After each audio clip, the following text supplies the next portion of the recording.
عن أبي هريرة رضي الله عنه قال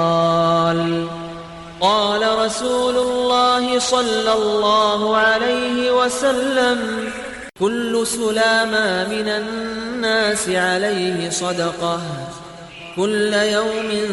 تطلع فيه الشمس تعدل بين اثنين صدقة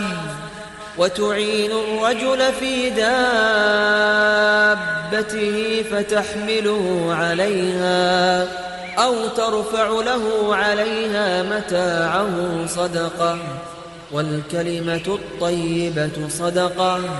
وبكل خطوة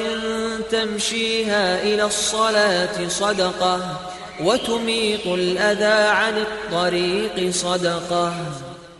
Miaka pung ki Abu Hurairah mia suwatun swallah apiteru Rasulullah sallallahu alaihi wasallam a umani uranu manusia na dinian di mapaka sedekah ko uman gawe ap sebengun swalungan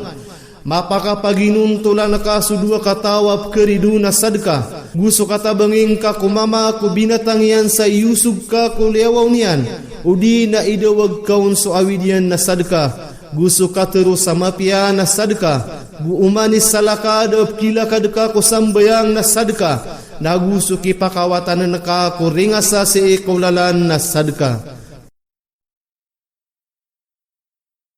Miaka pung ki Abu Hurairah mia suwatun swallah apiteru Rasulullah sallallahu alaihi wasallam a umani uranu manusia na dinian di mapaka sedekah ko uman gawe ap sebengun swalungan